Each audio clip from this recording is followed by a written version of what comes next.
திருப்பரங்குன்றத்தை பத்தி, நான் செந்தில்வேல். அதனால எனக்கு வந்து இன்னும் அதிகமா வந்து ஆமா ஆமா அண்ணன் வந்து இன்னைக்கு வந்து இப்ப என்னன்னா, இப்ப மொத்த மீடியா வெயிட்டிங் யாருக்குன்னா அண்ணனுக்கு ரைட்டு. இன்னைக்கு ஏன்னா அவர் நார்மலாவே அவர் வந்து அப்படி கருத்தாயுதத்தோடு வருவாரு. இன்னைக்கு தலைப்பு வேற அந்த மாதிரி. என்ன ஒவ்வொருத்தரும் அக்கா அருள்மொழியாக இருக்கட்டும், இன்னைக்கு வந்து அவங்க மொழியில சொல்லணும்னா மொத்த அபாயகரமான ஆயுதங்களையும் மேடையில திரட்டி வச்சிருக்கிறாரு சூர்யா சேவியர். தோழர் சண்முகமா இருக்கட்டும், அக்கா அருள்மொழியா இருக்கட்டும், தோழர் எழிலன், எல்லாருமே, அண்ணன் ஆராசா உட்பட அனைவருக்கும் என்னுடைய வணக்கத்தை சொல்லிட்டு, நான் 2-3 கருத்தை சொல்லிட்டு, ஏன்னா முதல்ல பேசுறதுல ஒரு சிக்கல் இருக்கு மற்றவங்களுக்கு. முதல்ல பேசுறவங்க என்ன பண்ணுவாங்கன்னா எல்லாத்தையும் சொல்லிட்டு போயிடுவாங்க, பின்னாடி வரவங்களுக்கு பேசுறதுக்கு புத்தகம் குறித்து. அப்படி இல்லாம 2-3 விஷயத்தை மட்டும் நான் சொல்லிடுறேன்.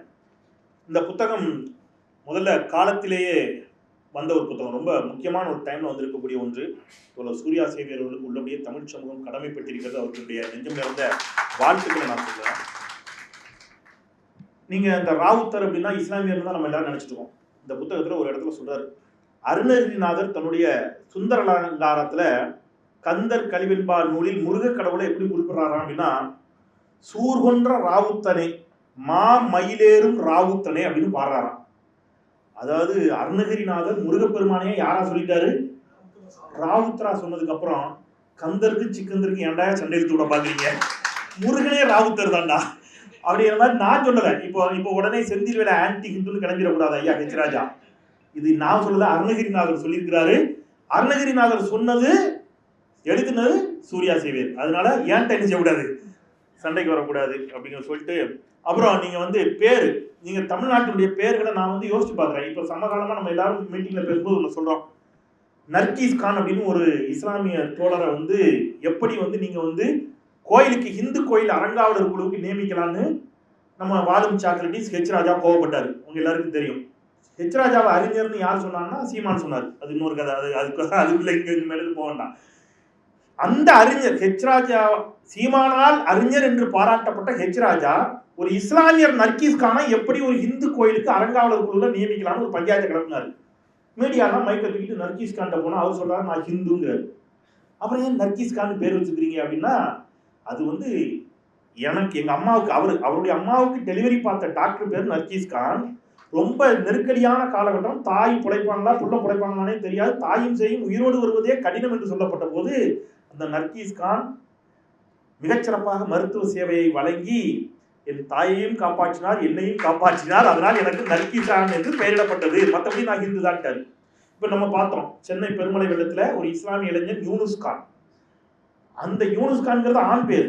நீங்க அங்க கூட நர்கீஸ் கான் ஆணுக்கு ஆண் பேரை வச்சாங்க. யூனுஸ் கான் என்ற ஒரு ஆணின் பெயரை ஒரு ஹிந்து சகோதரி தன்னுடைய பெண் குழந்தைக்கு இட்டாள். என்னன்னா, பெருமலை வெள்ளத்தின் பொழுது அவர் நிறைமாத கர்ப்பிணி. தன் உயிரை பணையம் வைத்து அந்த ஹிந்து சகோதரியை காப்பாற்றிய இளைஞனின் பெயர் யூனுஸ் கான். நான் யோசிக்க இந்த மத நல்லிணக்கம் எங்கடா இருந்து வந்திருக்குன்னு பார்த்தா இந்த புத்தகத்தில் விட கொடுத்திருக்கிறார் சூர்யா. முகமது நபியின் வரலாற்றை கூறும் சீரா புராணம் எழுதிய உமரு புலவர் அடக்கம் செய்யப்பட்ட தர்கா தூத்துக்குடி மாவட்டம் எட்டயபுரத்தில் இருக்குது. நீண்ட காலமாக பிள்ளை பேர் இல்லாமல் இருந்த பிச்சையா கோனார் என்பவர் உமரு புலவர் தர்காவில் வணங்கி வந்ததால் பிள்ளை பேர் கிடைத்ததாகவும், அதற்கு நன்றி கடனாக பிச்சையா கோனார் கட்டியதே எட்டயபுரம் உமரு புலவர் தர்கா. இந்த தர்காவில் தேவர் சமுதாயத்தைச் சேர்ந்தவர்கள், யாதவர் சமுதாயத்தைச் சேர்ந்தவர்கள் இன்றளவும் நேர்த்தி கடன் செலுத்துவார்கள். எட்டயபுரம் பகுதியில் தேவர், யாதவர் சமூகத்தினர் உமரு தேவர், உமரு கோனார் என ஆண்களுக்கும் உமரம்மா என பெண்களுக்கும் பெயர் வைத்துக் கொள்ளும் வழக்கம் இன்றும் உண்டு என்று எழுதியிருக்கிறார்.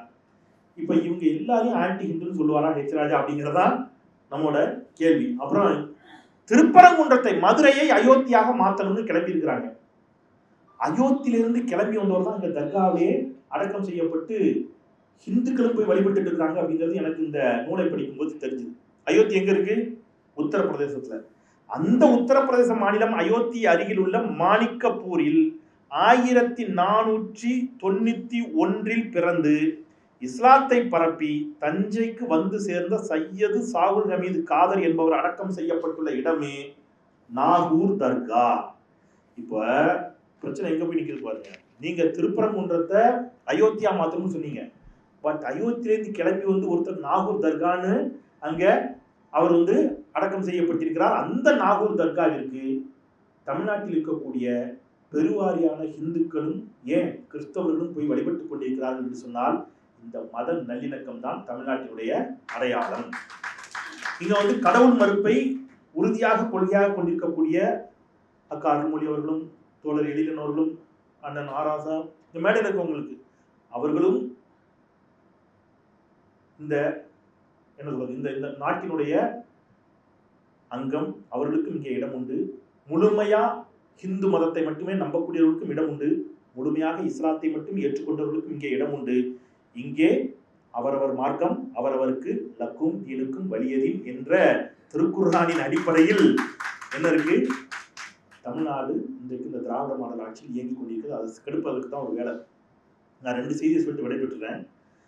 இந்த சிறுதெய்வ வழிபாட்டை பற்றி அதுலேயும் இருக்குது. சிறுதெய்வ வழிபாட்டை பற்றி கொலையில் உதித்த தெய்வங்கள் அப்படின்னா சிவசுப்பிரமணியன் அவர்கள் ஒரு நூல் எழுதியிருப்பார். ஒவ்வொரு சாமியும் எப்படி வந்து சாமியாக வந்துச்சு. இப்போ தென் மாவட்டத்தில் அது வில்லுப்பாட்டு பாடும்போது எங்கள் ஊரில் வில்லுப்பாட்டு கனியன் கூத்தலாம் உண்டு. இந்த வில்லுப்பாட்டில் அந்த கதையை சொல்லுவாங்க, அந்த சாமி எப்படி வந்துச்சுங்கிற கதையெல்லாம் சொல்லுவாங்க. இப்போ நீங்கள் சமீபத்தில் யூடியூப்ல கூட இருக்குது. நான் அந்த யூடியூப் வீடியோ எடுத்து ஷேர் பண்ணதுக்கே பிஜேபி காரங்களாம் டென்ஷன் ஆகிட்டான். எங்கள் ஊரில் நான் எங்கள் சாமியே எப்படி இருக்குங்கிறது சொல்கிறேன். நீங்கள் சொல்கிறதல்ல எங்கள் சாமி. எங்கள் சாமி இப்போ நீங்கள் வந்து நம்ம எல்லாருக்கும் என்ன செய்வோம், சாமி எனக்கு இதை கொடு அதை கொடுன்னு கேட்போம். அங்கே அது கிடையாது. சாமிகிட்ட இவன் கேட்பான். சாமி வந்த உடனே ஏய் அப்படின்னு இவன் கேட்பான், என்ன வந்திருக்க, என்ன விஷயம் சொல்லு. இவன் தான் சாமிகிட்ட உனக்கு என்ன வேணும்னு சொல்லு. அவர் அடுத்த தை மாசத்துக்குள்ள உன் வீட்டில் தொட்டில் ஆடும்பா, நீ வர்ற கடைசி வெள்ளி அன்னைக்கு எனக்கு ஒரு கிடா வெட்டி பொங்கல் வை அப்படின்னா இவர் தான் 3 வருஷமா சொல்லிக்கிட்டு இருக்க, ஒன்றும் நடக்கலையே. சாமிகிட்ட பேச்சுவார்த்தை போகும். இவர் நம்புப்பா, எப்படியா நம்ப, ஒரு கிடா வெட்டிரு. அவர் நம்ப முடியாது. அப்புறம் ஒரு வழியாக பேச்சுவார்த்தை முடிஞ்சு ஒரு கிடா வெட்டுறதுக்கு சம்மதிப்பார்னு வைங்க. நாங்கள் எங்கள் சாமியுடனான உரையாடல் என்பதே எப்படி இருக்கும்னு கேட்டிங்கன்னா, நான் யூடியூப்பில் அந்த வீடியோ ஒன்று இருக்குது. எங்கள் ஊருக்கு ஒரு கோயில் கூட சாமி ஆடணும், சாமி வந்து இறங்கணும், சாமி வரல, நையாண்டி மலை அடிக்கிறாங்க, கன்னியாகுத்து வாசிக்கிறாங்க, வில்லுப்பாட்டு வாசிக்கிறாங்க. அந்த நாயனத்தை வந்து காதில் வச்சு ஊதுவாங்க. நீங்கள் பார்த்தீங்கன்னா தெரியும், சவுத்தில் இருந்தவங்களுக்கு தெரியும். சாமி அப்பவும் வரல. இந்த கிராம கோயில் பூசாரி சொல்லுவார் அவர்கிட்ட, இந்த பாரு வீணா சிறை இழுக்காத, நாங்களே நொந்து போயிருக்கோம், சீக்கிரம் வந்துரு. அப்பவும் வராது. கொஞ்ச நேரத்தில் சாமி வந்துடும். சாமி வந்த உடனே பா ஒரு வழியாக வந்துடுச்சு அப்படின்னா சாமி என்ன பண்ணும், போய் அந்த கோயில் நடையில் உட்காந்துட்டு, அந்த யூடியூப்ல அந்த வீடியோ இருக்கு, கோயில் நடையில் உட்காந்து நடையை தட்டும் அப்படின்னு கேட்கும். என்ன வேணுமா அவனுக்கு, மறி கொழுந்துன்னு கொடுப்பாங்க சாமிக்கு. ஊரில் சொடலை சாமி வந்துச்சுன்னா மறி கொழுந்து மோந்துப்பா கொடுப்பாங்க. கொழுந்து கொடு அப்படிம்பாரு. கொழுந்து கொடுத்தோன்னு சாமி வேணாண்டு ரிஜெக்டட் தூக்கிடுவாங்க. பூசாரி கண்டுபிடிச்சிருவாரு சாமி என்ன கேட்கணும். அவன் என்ன கேட்கான்னு எனக்கு தெரியும். இந்த வார்த்தை அப்படியே இருக்கு. அவன் என்ன கேட்கான்னு எனக்கு தெரியும். அதை இப்போ கொடுக்க முடியாது. என்ன வேணுமா அவனுக்கு, அவன் சாராயமும் கிடாவும் கேட்கான், அவனுக்கு கொடுக்க முடியாது. கொடை கொடுக்குறவர் வந்துடுவார். அந்த கோயில் கொடை கொடுக்குறவர் அவர் தான். அவருக்கு ஒரு பிரச்சனை, அவருடைய லாரியெல்லாம் வந்து சீஸ் பண்ணியிருப்பாங்க, அதை விடுவிக்கணும்னு அவர் சாமிகிட்ட வேண்டி கொடை கொடுக்குறாரு. அவர் வந்து நிற்பார்.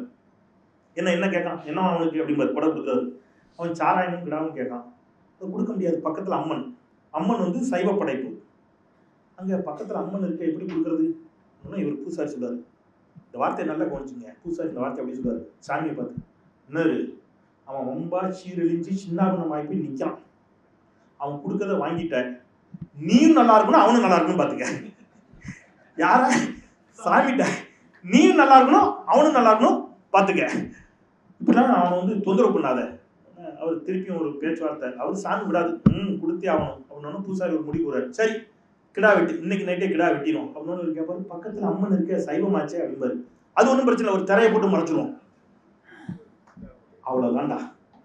ஒரு திரையை போட்டு மறைச்சிட்டா எங்களுக்கு எந்த பிரச்சனையும் கிடையாது.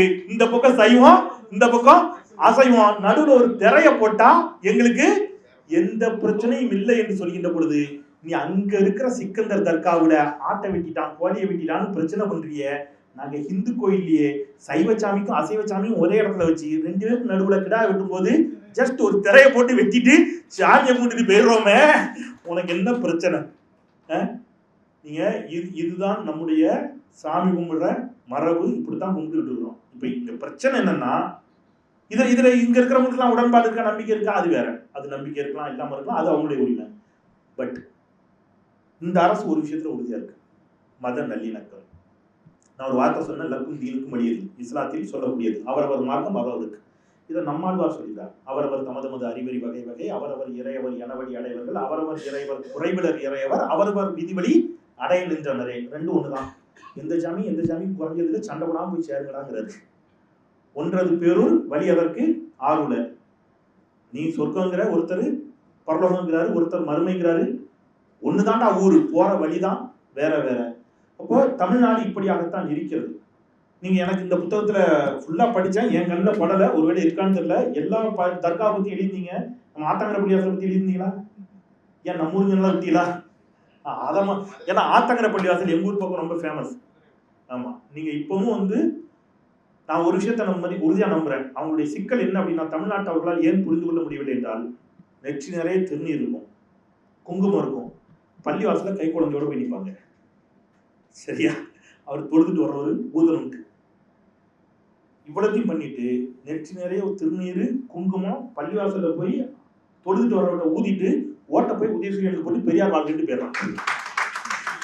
மண்டை பிச்சுக்கிறான் பிஜேபிக்காரன். புரியவே இல்லை. உபதி வச்சுக்கிறான், கோயிலுக்கு போறான், சாமி கும்பிடுறான், இஸ்லாமியனை வெறுக்க மாட்டேங்கிறான், பெரியாரை பத்தி என்ன சொன்னாலும் நம்ப மாட்டேங்கிறான், கடைசியா பெரியார் வாழ்க்கைட்டு போயிடுறான். இந்த ஒரு படத்தை சொன்ன மாதிரி ரைட்ல கையை போட்டு, ரைட்ல இண்டிகேட்டர் போட்டு, லெப்ட்ல கையை காட்டிட்டு ஸ்ட்ரைட்டா போற மாதிரி இவனுக்கு தமிழ்நாட்டை புரிஞ்சிக்கவே முடியலன்னு மண்டை காஞ்சி நிக்குது இந்த சங்கி கூட்டம். நம்ம ராமநாதபுரம் எம்எல்ஏ நான் சொல்றேன், இவரை நார்த் இந்தியாவுக்கு அனுப்பணும்.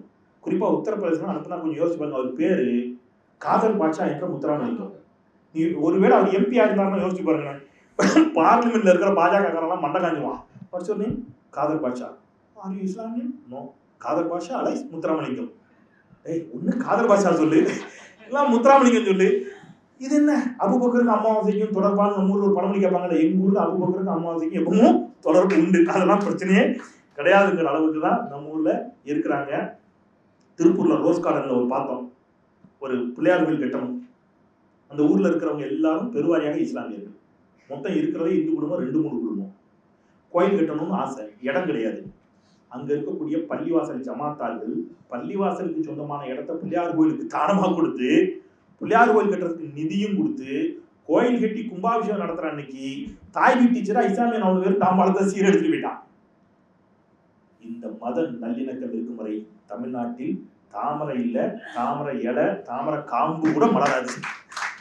அதை சீர்குலைப்பதற்கு தான் திருப்பரங்குன்ற விவகாரத்தை கையில் எடுத்திருக்கிறார்கள். திருப்பரங்குன்றத்தில் நீங்க இதை செய்யாத, அதை செய்யாத, ஆடு விட்டாத, கோழி விட்டாதேங்கிறாங்க. நம்ம தோழர்கள் புதுகை பூபாலம் பிரகதீஸ்வரன் தோழர்கள் உள்ளிட்டவர்கள் மேடையில் நிகழ்ச்சி பண்ணும்போது கேட்பாங்க, அங்க ஆடு வெட்டாதேன்னு சொல்ற, அப்படியே கொஞ்சம் தள்ளி போய் பாண்டி கோயில சொல்லுவியான்னு. நான் அதை சன் நியூஸ் தொலைக்காட்சி விவாதத்தில் ஒரு முறை கேட்டேன். பாஜக எனக்கு பெரிய தகராறு. அவர் இந்த திருப்பரங்குன்ற பிரச்சனை தான் சொன்னார். அவர் என்ன சொல்லிட்டாரு, ஒரு படி எக்ஸ்ட்ரா போய் இன்னைக்கு மேடைக்கு வந்திருக்கணும். தோழர் ஜவஹர்லா வரல, மேபி இருப்பார்னு நினைக்கிறேன். ஹெச் ராஜா சொல்றாரு, பேராசிரியர் ஜவாஹிருல்லா, ஆடூர் ஷானவாஸ், பீட்டர் அல்போன்ஸ் இவர்கள் எல்லோரும் திருச்செந்தூர் முருகன் கோயிலுக்கு திருநீர் அணிந்து வெற்றிவேல் வீரவேல் என்று சொன்னால் அவர்கள் தமிழர்கள் இல்லை என்றால் அவர்கள் தமிழர்கள் இல்லை என்றார். நான் அப்போ அவருக்கு சொன்னேன், இந்த அக்ரிமெண்ட்டுக்கு நான் ஓகே, நான் வேணா கையில காலில் ஷானவாஸ் ஜவஹர்லாலாம் கூப்பிட்டு வந்துடுறேன், சொல்ல வச்சிருவோம். முடிச்சுட்டு அப்படியே நம்ம நினைச்சுவோம், எல்லாரும் கிளம்பி மதுரை பாண்டி கோயிலுக்கு போவோம். நீங்க அம்மையார் நிர்மலா சீதாராமனை கூப்பிட்டு வாங்க, பாண்டி கோயில போய் கிடா வெட்டி இந்து சாமிக்கு நம்ம கிடாவை படைப்போம். அது இந்து சாமி, இந்து சாமிக்கு படைச்ச அந்த கிடா கறிய பிரசாதம், சாமி பிரசாதம், எல்லாரும் வரிசையா உட்காருவோம், ஒரு படையில போடுவோம். நிர்மலா சீதாராமனும் எங்களோடு அதை சாப்பிட வேண்டும், ஹெச் ராஜாவும் சாப்பிட வேண்டும். நீங்கள் இந்த சவாலுக்கு தயாரா? அப்போ ஒரு இந்து சாமிக்கு படைச்ச உணவையே நீ சாப்பிட மாட்டேன்னா, வேற ஒரு மதத்தை, வேற ஒரு மார்க்கத்தை, ஏக இறைவன் என்று நம்பி கொண்டிருக்கக்கூடியவன் போய் ஏன் கோயிலுக்கு வா, அல்லது ஏன் சாமியை கும்பிடு, இல்லைன்னா நீ ஹிந்து இல்லை, தமிழன் இல்லை, ஆன்டி ஹிந்து, ஆன்டி இந்தியன் என்று எல்லாம் பேசுவது அப்படிங்கிறது வட இந்தியாவுக்கு செட் ஆகும், தமிழ்நாட்டிற்கு ஒருபோதும் செட் ஆகாது. நிறைவாக இந்த ஒன்றை சொல்லிடுறேன். அவர்களுக்கு ஏன் திமுகவின் மீது வெறுப்பு அப்படின்னு கேட்டீங்கன்னா, திமுக தலைவர்கள் தனிப்பட்ட முறையில் கடவுள் மறுப்பாளர்களாக அல்லது கடவுள் நம்பிக்கை இல்லாதவர்களாக இருக்கலாம். கடவுள் நம்பிக்கை இருக்கக்கூடியவர்களும் இருக்கிறார்கள், அது வேறு. ஆனா திமுக ஆட்சியில் எந்த கோயிலும் இடிச்சதில்லை. முத்தமிழர் டாக்டர் கலைஞர் தான் ஓடாத திருவாரூர் தேரை ஓட வைத்து அழகு பார்த்தவர். இந்த ஆட்சி காலத்துலதான் 4000 கோயில்களுக்கு திருக்குடமுழுக்கு நடத்தப்பட்டிருக்கிறது. அனைத்து இந்துக்களும் விரும்பக்கூடிய இந்துக்கள், அனைத்து சாதியினரும் இல்ல, விரும்பக்கூடிய இந்துக்கள் யாராக இருந்தாலும் அவர்கள் அர்ச்சகராகலாம் என்று சொன்ன திமுக. இவங்களுக்கு பிரச்சனை திமுக ஹிந்து விரோதமாக செயல்படுகிறது என்பதல்ல. அப்படின்னா ஹிந்து விரோதமாக செயல்படுத்தா திமுக இல்ல, செயல்படாததை செயல்படுவது என்று நம்ப வைக்க முடியாது. இவருடைய பிரச்சனை திமுக ஆரிய சித்தாந்தத்திற்கு எதிராக மிக உறுதியாக இருக்கிறது. அப்ப ஆரியத்திற்கு எதிராக இருக்குது, நீங்க எல்லாம் ஒண்ணு திரண்டு வாங்க, நம்ம போக மாட்டோம். எனவே இந்துக்களுக்கு எதிராக திமுக இருக்கிறது என்று சொல்லுகிறார்கள். ஆரியத்திற்கு எதிராக திமுக என்ன செஞ்சது? ஒண்ணு சொல்லிட்டு முடிச்சிடுறேன். அகஜானனம் பட்மார்க்கம் கஜானனம் மகர்நிஷம் அநேகதந்தம் பட்மனம் ஏகதந்தம் உபாசமே. இதற்கு அர்த்தம் தெரியுமா? தெரியாது, புரியாது. சாமிதான், கும்பிடுதான், தெரியாது. பாலும் தெளிதேனும் பாகும் பருப்பும் இவை 4 கலந்து உனக்கு நான் தருவேன். கோலம் செய் துங்க கரிமுகத்து தூணியே நீ எனக்கு சங்கத்தமிழ் 3 தான். நான் உனக்கு 4 தரேன், நீ எனக்கு 3 தந்தா போதும். தெளிவா புரியுது. திமுக இதைத்தான் சொல்லுது, தமிழில் வழிபாடு. தமிழில் வழிபாடு என்று திமுக சொல்லுகிறது, அவர்கள் சமஸ்கிருதத்தில் வழிபாடு என்று சொல்கிறார்கள். பார்ப்பனர்கள் மட்டும்தான் அர்ச்சகராக இருக்க வேண்டும் என்று ஆரியம் சொல்லுகிறது.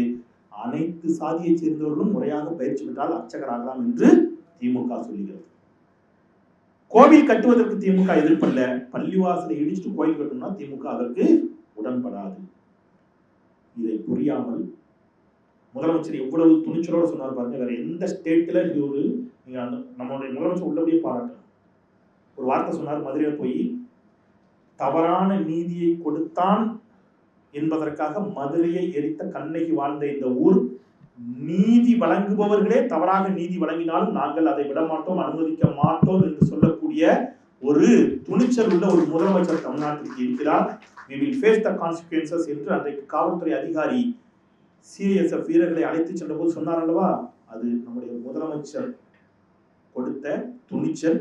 எனவே அந்த முதலமைச்சர் இருக்கின்ற வரை, இந்த திராவிட சித்தாந்தம் இருக்கும் வரை, பெரியார் என்னும் பெரும் கோட்டை இந்த தமிழ்நாட்டை காத்து நிற்கும் வரை சங்கிகளின் கனவு ஒருபோதும் பலிக்காது என்பதை சொல்லி எல்லாரும் சேர்ந்து சங்கிகளின் கனவுல இன்னும் கொஞ்சம் இந்த வர்ற தேர்தலில் மண்ணள்ளி போட்டு அவங்க கனவுல 200 தொகுதிகளுக்கு மேல் இந்த கூட்டணியை வெற்றி பெற செய்வோம் என்பதையே இந்த புத்தக அறிமுக விழாவில் ஒரு உறுதிமொழியாக நாம் எடுத்துச் சொல்லுவோம் என்று சொல்லி அனைவருக்கும் நன்றி பாராட்டி நல்ல வாய்ப்பிற்கு தோழர் சூர்யா சேவியர் அவர்களுக்கு நன்றி சொல்லி விடுகிறேன். நன்றி.